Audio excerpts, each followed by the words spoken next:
Hi, everyone. Hi from Chile. Um, so a little update on my project. First, lessons learned from last semester, and then where I'm going this semester. My wicked problem again is unintentional harm caused by childhood obesity interventions. And first, overview again of the problem. So the idea is that by focusing on weight as a primary indicator of health, we are doing harm in our communities. So I'm sure you've all heard the quote that this generation is the first that's not expected to outlive their parents. News about childhood obesity is all over, so it's no wonder that this topic is on the forefront of educators and health and education professionals' minds. And in schools, BMI is being measured, and health report cards are being sent out to parents and families. Health education is required in order to help prevent worsening of the obesity epidemic, and children are taught about weight, food, and nutrition at an early age. There's so many interventions being done to help with this concern. However, if the focus is on weight, we're doing harm instead of good. And this is because these interventions are attempting to teach healthy behaviors, but if there's a focus on the risks of overweight or obesity included in these interventions, the data show negative rather than positive results. First, studies have shown that a focus on weight in these interventions leads to weight gain, disordered eating, or both among overweight and normal weight children.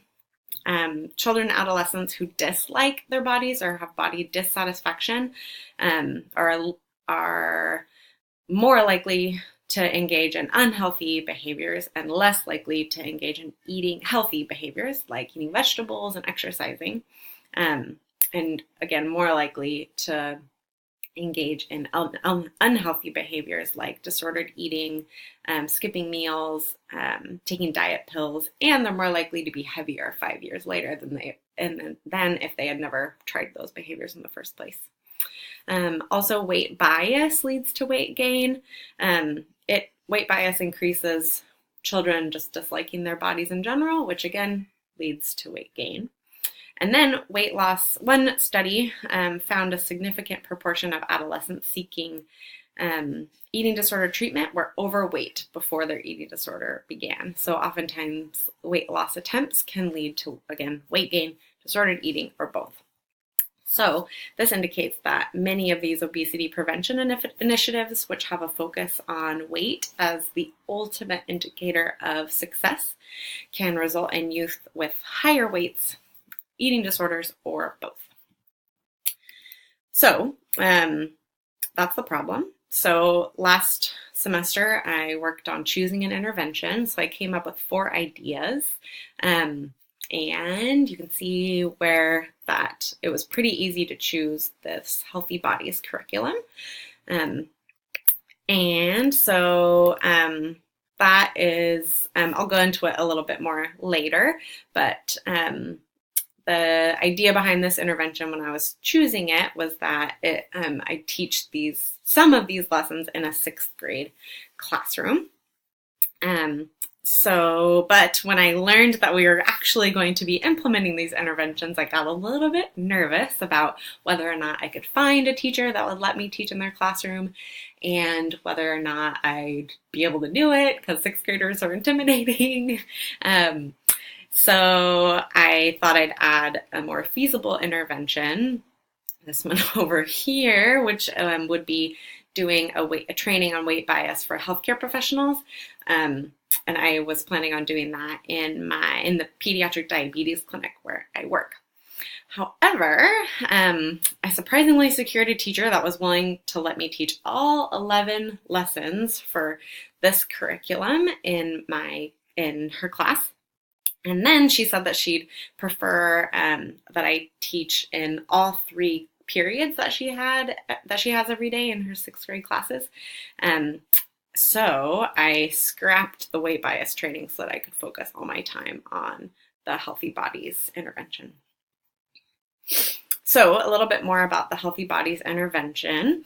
There's 11 lessons that, in summary, they teach kids to care for, not compare their bodies. So the objectives are listed here, here below. So teaching kids to maintain a caring, mindful connection to their bodies from the inside out. Help kids to develop an identity based on who they are rather than how they look. It helps them reject weight stigma and respect genetic diversity of body shape and size.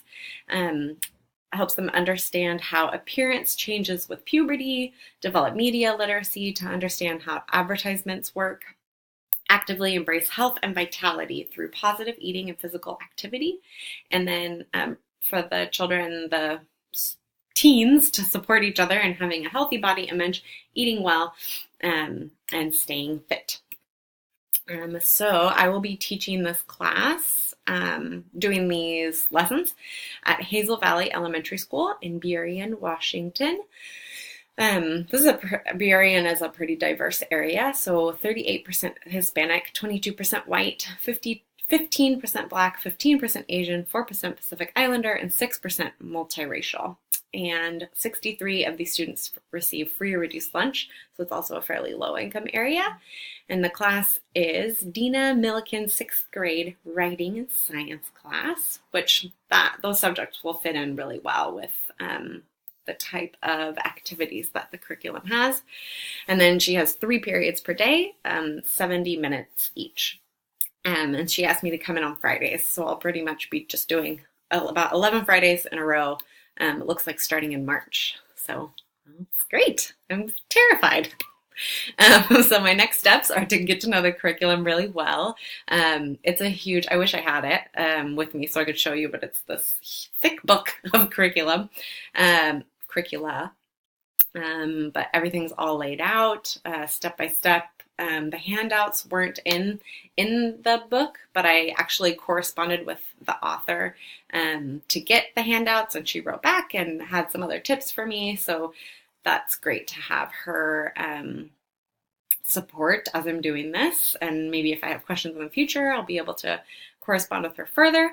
Another step is to figure out how to measure success of the intervention. It sounds like that's something that we'll be doing over the course of the semester. I'm thinking some like pre and post surveys, but maybe there'll be something else. I'd love to consider submitting this whole intervention for like a poster session or at a conference, or maybe present it at a conference sometime, something like that. I think that would be really great. I was thinking it would be cool to write this up and submit it to a journal, but I think I'd need IRB approval and all of that, so that's not an option. But anyway, I'm excited about the potential for sharing this intervention and hopefully the success of this intervention with other nutrition and education professionals. And that is everything. Looking forward to hearing all of your feedback, ideas. If you think there's any other reason that I should be terrified about teaching to 6th graders, please let me know, because I want to prepare for everything. Okay, thanks guys. See you later. Bye.